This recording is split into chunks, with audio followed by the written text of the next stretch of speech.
Welcome back to another episode of the Relationship School podcast. Welcome.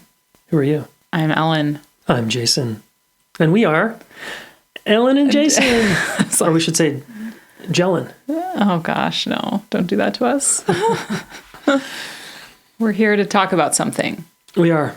We want to keep helping you in your relational life, as we do. Mm-hmm.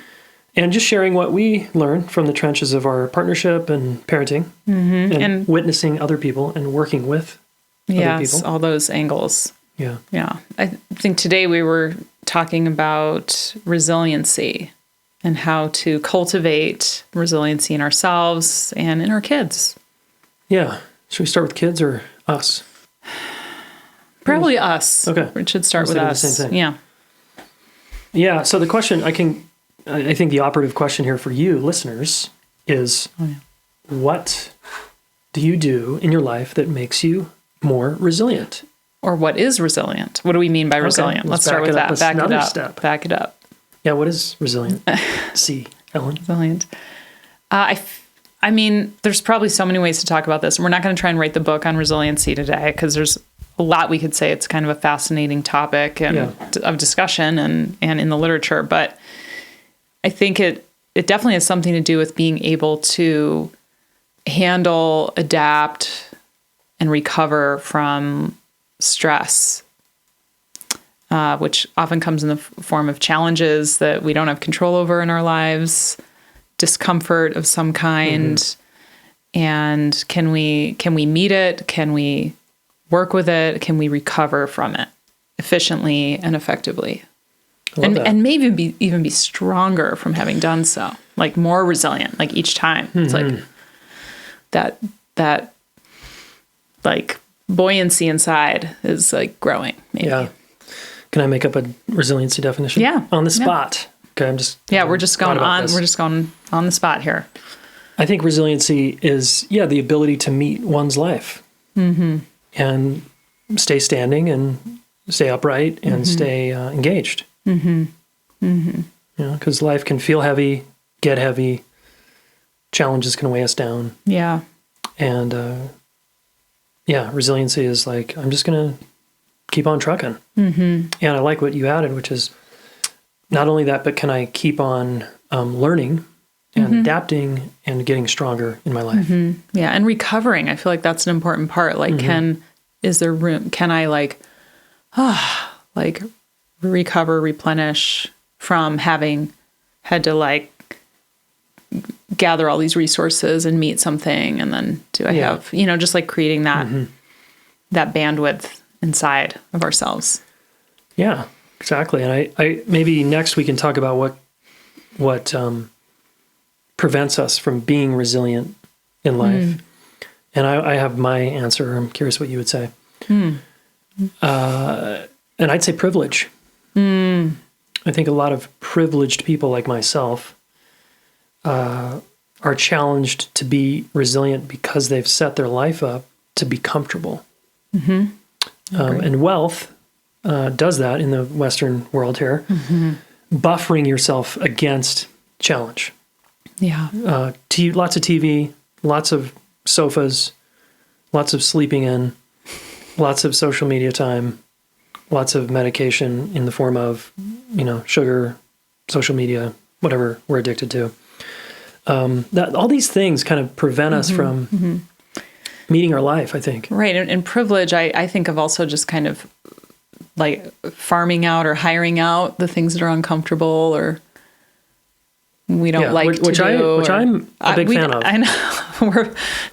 We're about to order groceries online, so we do that.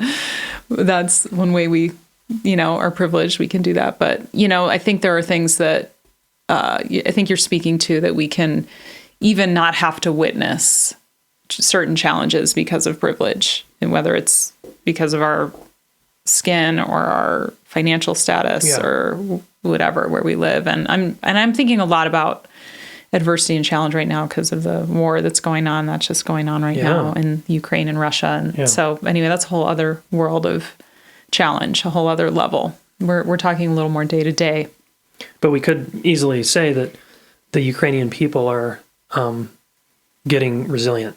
Like they're figuring out how to adapt, overcome, and improvise. Like we could make that assertion. We don't know, but under being attacked, impossibly traumatic circumstances. Like, the human condition. What I love about it is in the face of, if our life is on the line, we show up to try to survive. And there's this survival resilience, right? Of just people without privilege, for example. Yes.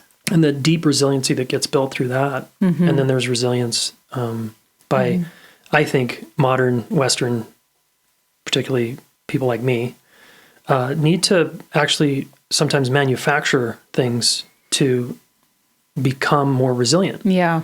Because I just think we're so comfortable. We're so insulated. Yeah. And I think on the other side, sometimes people, if there's too much challenge with not enough recovery, not enough support, it's that wears and tears on our resilience too. Like you're talking about too much privilege can keep us from developing resilience, and too much challenge, too much trauma, like sometimes too often, like without that recovery or support built in, coming, helping, that can really wear away resilience. And then there's somewhere in the middle, there's this huge in between where we could be learning over our lifespan how to meet and handle challenges and how to utilize other people and relationships to help us meet challenges, how to cultivate our own inner capacities to meet, there's a lot of ways to, and a lot of resources we need in order to face life. And the good news here on this podcast is you're listening because you want relationship guidance, perhaps, or you like seeing relationship as a path in your life. And to me, it's a path to becoming more resilient. Yeah. Because I guarantee you, and you know this, listener, is that you're going to be challenged in your high stakes relationships by people, family members, a partner, friends, coworkers, kids. And so it's pretty important for you to be able to meet those challenges and work through them and learn. Incredibly important. Yeah. So, okay, what is resiliency? What undermines resiliency? And how to create it? Yeah. How can we build more of it? Because the world continues to be a super intense place to hang out. Completely. I've got two things that are coming to mind. You want to start? You want me to start? I want you to. Okay. Yeah. The two things are your mindset, having kind of a growth mindset, like that, which you could say is a warrior mindset or an author mindset, as opposed to a victim mindset. So just having the willingness and ability to grow and learn from your mistakes, from challenges, I think that's huge. Second thing is discomfort. Just embracing discomfort as like a part of life. Yep, discomfort. Oh, here it is. I'm really uncomfortable right now. I don't like this. And I can be with it. I can work through it. I can actually use it to become stronger, like lifting weights or exercising. Right.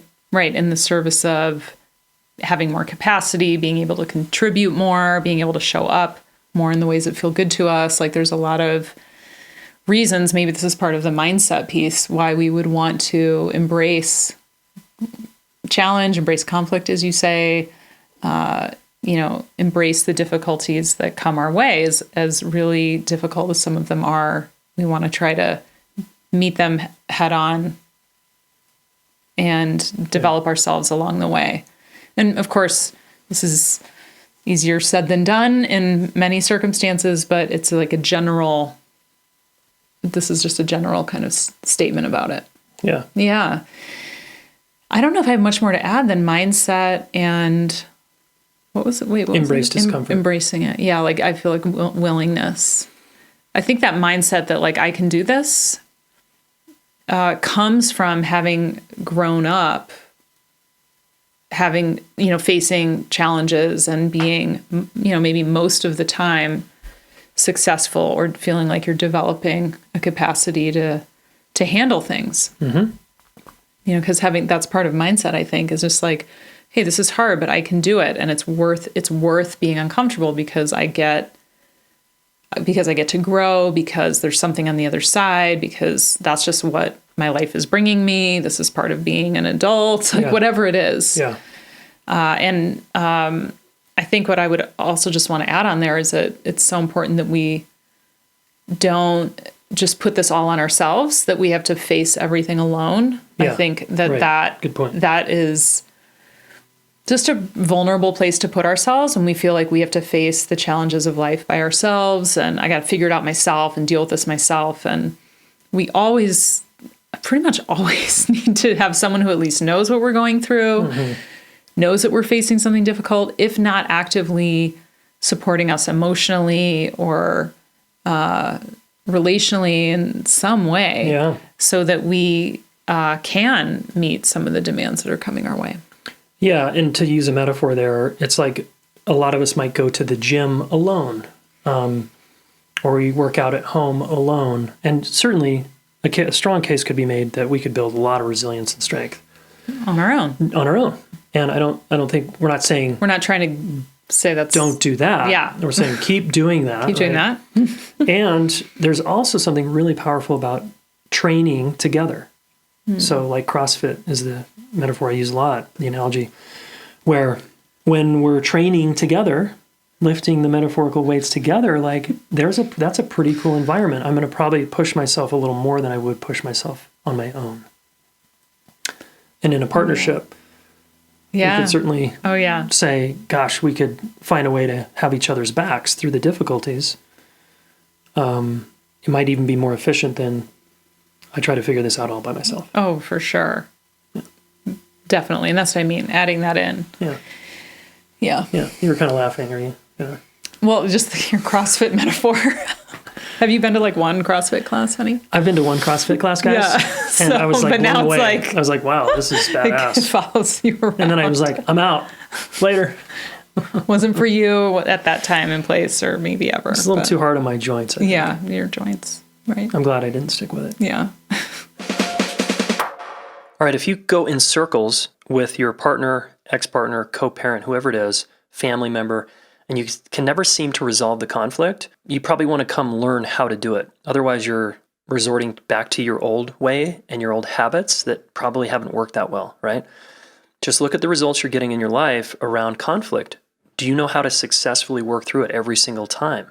If so, congratulations. If not, come learn. Guys, this is just a basic skill that we all need to learn that we never learned how, but all it is a skill that we need to learn. And it's important to learn when you're not under stress so that when you're under stress, you can do better.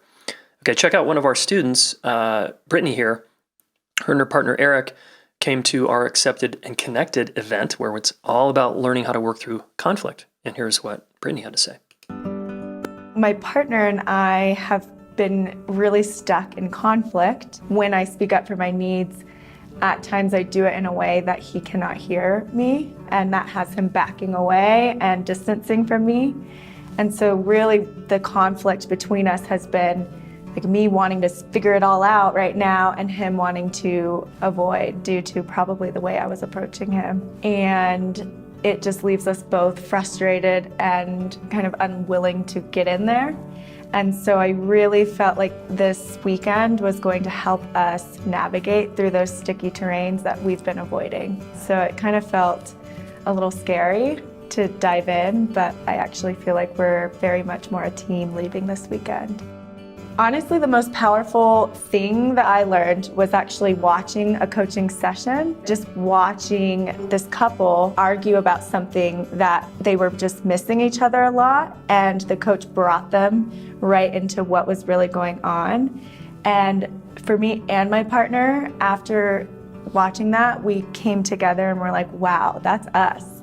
And so watching that from the outside view and being able to see how the way they were doing conflict was ineffective helped me realize how ineffective I can be in conflict. I definitely would recommend it to others, and I would recommend people to push their edge and bring their partner. For me, I feel like that has really impacted the partnership more so than just me coming alone. So come with your live shit that's happening and just be open to getting some new tools. Show up, basically, just do it. Yeah. Thanks, Brittany and Eric, for coming, and thanks, Brittany, for sharing those kind words. People are changing their lives, guys, in 2 days at this event. relationshipschool.com/connected if you want to sign up. And we are in the super early bird window, I believe. Go check it out, relationshipschool.com/connected. And remember, you can bring your partner for $100. That's it. Drag your partner there. Okay?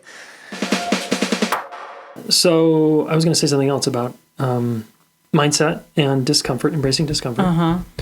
Yeah, so these are ways I would look at ways in which you're currently already doing that, where you feel less resilient. And it might be that, like, when I feel less resilient, I'm in usually a kind of woe is me place. I feel more like a victim because something is challenging or hurt me, and I'm, we all go there, of course, but it's how quickly can I step out of that? Yeah. I think also something that helps me build resilience in addition to mindset and just really being willing to meet life's challenges and having and utilizing support to do that is also really just kind of monitoring my stress levels. Like I'm not very resilient if stress is kind of eating away at me slowly. Like I think the last couple of years and then just the news the last week or so, like it can weigh on me. And so that's just something I have to watch, is just sort of making sure I'm not just kind of pushing myself to meet things, because I think I know I can do that, but I also have to watch out for, like, am I replenishing? Am I getting the nourishment I need to continue to show up in the ways I like to show up? And that nourishment might look like time in nature. These are things for me: time in nature, my yoga practice, time with you, my good friends. Like, it's like connection with myself. It's often in nature, or connection with others, like sometimes getting mentorship. So I have to watch that side, because that can, if I'm not bringing things in, then all the output of sort of meeting the challenges that keep coming can start to feel like they're not building resilience, like it's just kind of wearing me down. Yeah, well, I'm getting a couple of things as you're saying that I want to add, which is kind of that titration. Yeah. Meeting the challenge and then resting. Meeting the challenge and resting and recovering. Yeah. And it's kind of like weights, back to that metaphor of, that's why they have you do, the trainer or whatever has you do 3 sets of 10 reps, not 30 reps in a row. Right? I'm going to do a rep or a set of 10, and then I'm going to take a break, work on something else, or rest, and then I'm going to go back in. I think that's, that titration's an effective way. Yeah. And then I'm getting one more thing, which is we're talking about self-practice, solo practices that build resilience, and then relational or collaborative practices that build resilience. Yeah, they're both important. Yeah. What about kids, parenting kids? Ellen and I talk about this a lot, raising 2 amazing kids that I think are very resilient, and like any kid have places where they might be a little less resilient. And we're growing up in a pretty privileged place where many people would argue is a bubble, free of challenges. And no, there's challenges plenty, but compared to a lot of people in the world, no, these are not that big of a deal. No, we have privileged challenges, actually. Yeah. So how do we do that in our kids? Well, let's go with my favorite metaphor lately, which is when you teach your kid to swim. Okay. A lot of parents, bless their heart, and if this is you, I'm going to just say it, not teaching your kids to swim when you live near water or you're going to be going on a trip where there's water, I think is risky business. And so we decided as parents, we were like, our kids need to learn to swim. Yeah, because we go to places with water a lot. And the consequences are huge. Drowning. Yeah. I don't want to lose my kid to that. No, thank you. So whether our kids liked it or not, early on, we're like, you're swimming, right? And you're doing swim lessons. It really wasn't a choice. And in certain privileged contexts, I've seen parents not teach their kids to swim. And so what do? They put them in floaties. Yes, floaties. Okay. And floaties don't teach children how to swim. Floaties, I think, are designed for parents who don't want to be in the water, teaching the kid how to swim or holding them or doing kind of fun games. And it feels really weird to me to fucking have floaties. Because I'm like, that kid is not building resilience. That kid is like, hey, hold me up while I just kind of relax in the water. And okay, this is building resiliency? I don't think so. When I look at that, I'm like, uh-oh. I see like danger. And then I fast forward into that kid's life and I'm like, how are the floaties like a metaphor for this parenting technique? Is this what they're doing in the home? For reals. You know? Oh my God. Are you going to like pad your kid up to go to school so that they don't get too bumped up against challenges at school? Like, just like, yeah. Anyway, you get my point. I do. And I am not a floaty supporter. I was a swim instructor. So I'm like, you got to just don't give them the floaties. It gives them a false sense of buoyancy. And then they don't, when it's time to learn, they don't want to. Anyway, that's a whole other thing. But I think it is important to look at that. And to look at how, what I think of is like how when our kids don't want to do something or they are upset about something we want them to do. And a lot of parents, like, we don't want to upset our kids. We don't want them to be upset with us. So we'll back off. But I think parents really have to ask themselves, like, is what we're asking them to do, is it in line with our values? Is it in the service of their safety or their development? What's our boundary on this? Because you really don't want to get into a pattern of letting your kids' feelings dictate your choices. Yeah, we've done a podcast on this one. Yeah, so very problematic, not building resilience. Yeah, and I know we're trying to all be sensitive parents and we want to be, creating secure attachments, and so sometimes do you think that's true? What? That all parents are wanting to be sensitive? No, not all. But these attachments? parents, I think, are trying to be sensitive to their kids' feelings. Yeah. And trying to respect their kids' feelings. But we don't want our feelings as adults making all our choices in life. We want our values making our choices, and then we weigh in with the feelings, right? Anyway, this is a digression. No, let's ground it with an example. Okay. This is good. This is really good. So let's come back to the swimming pool metaphor. Okay. We're at the pool. Yeah. And 2-year-old is like, I don't want to go in the pool. And the parent goes, oh, okay, sorry, honey. Yeah, okay, we won't go to the pool. And then they become a 3-year-old. I don't want to go to the pool. Oh, okay, yeah, sounds good. Or here's some floats. Or I don't want to do swim lessons. Yeah, or I don't want to. And they get all emotional. And guess what? The parents lack resiliency. They lack the capacity to be with the child's emotional disturbance and pain. And so they back off the boundary or the request or the, no, we're doing this thing. And this is where they're letting their child's emotions call the shots. And when your kid's emotions call the shots, they turn into very entitled adults. I think, who are very over-supported, under-challenged, and then they go out in life and they get their ass kicked because they didn't know how, ass kicked metaphorically again, because they don't know how to meet challenge.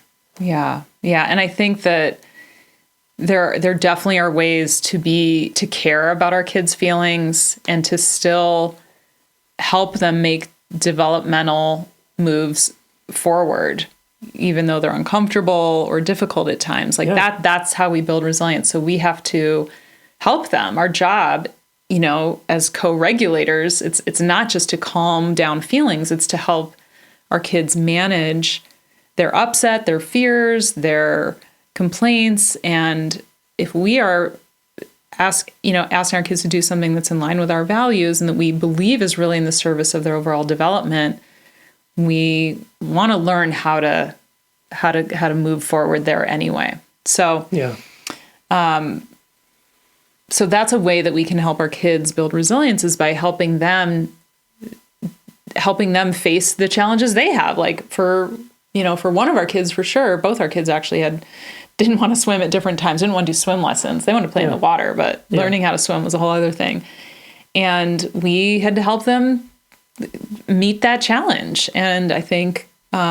including getting in the pool. Or on the freezing cold pool. The cold pool. That was hard. I didn't like that. It's like, ooh, cold pools. I'm not good at cold. Let's come back to uncomfortable, right? Uncomfortable. We had to be uncomfortable. Discomfort, right? You got to be in a cold pool or a cold lake or a cold pond. It's good for their growth. It's good for your growth, right? Yeah. Yeah. We spend way too many hours comfortable. I sit on my ass all day on my desk in front of a computer. I need to get outside and be uncomfortable. Okay. And one of the principles and values we hold here is a lot of nature time, no matter what the weather is. Oh, yeah. I've done many walks with our kids in 0-degree weather, 1-degree weather, and we've had the best time. Yeah, because no one's out. Zero. You have There's no one out there. We're running out in the woods playing hide and seek, and the pictures are epic from those moments. Yeah. They create incredible memories. And my kids are now not afraid of bad weather. Yeah, they go out and everything. They're just like, yeah, whatever. And that's another place I think that we can help our kids build resilience without having to share with them all the complexities and kind of horrors of our world, which sometimes people think, well, we got to tell them what's going on because it's going to make them stronger. And developmentally appropriate time to include them on what really is happening in the world makes sense to me. Sure. But one thing we always have is nature, being outside, and the elements bring inherent challenge, whether it's wind or rain or cold or snow or heat, like how to take care of ourselves and how to navigate those kinds of discomforts really build up resilience. I think especially cold does. And, we get that in Colorado a fair amount. And just that hardiness or that, for our kids, it's like learning how to build a fire and learning how to cook Take food. a shit in the woods. Food. Yeah, just all that. So, you can go to whatever extent you want. If you just are in an urban situation, it's just taking walks out in the rain. We have some of the most magical times there. And so nature is a way that that will always help us build resilience because it inherently brings its challenges through the elements. Yeah, and again, I want to just advocate for privileged parents. We have it, I think, in some ways, it's more difficult for us. We have to create challenges and push our kids, like going out in bad weather, because we're not growing up with nothing and dealing with, oh man, I gotta, I gotta go feed the cows. Yeah, or walk to school. We watched this crazy documentary on the longest walk to school or whatever, the most dangerous walk to school. Those kids and those families, it's so intense just to get to school, just to get an education because they're trying to get a better life, right? I'll never know what that's like.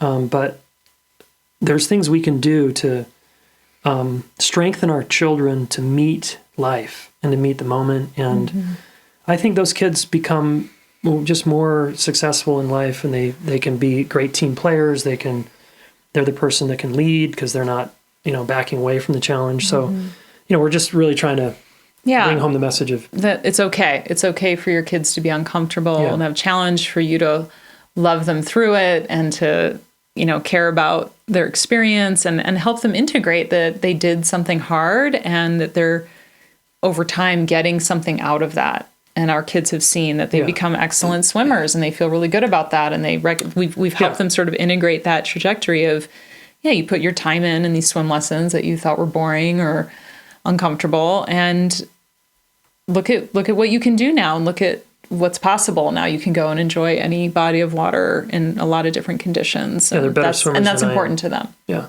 So some of these things aren't immediately rewarding, but again, that's even better. Over time, learning, seeing progress and development over time and helping our kids see that. And especially when it's something that's in their values, eventually really, really builds that.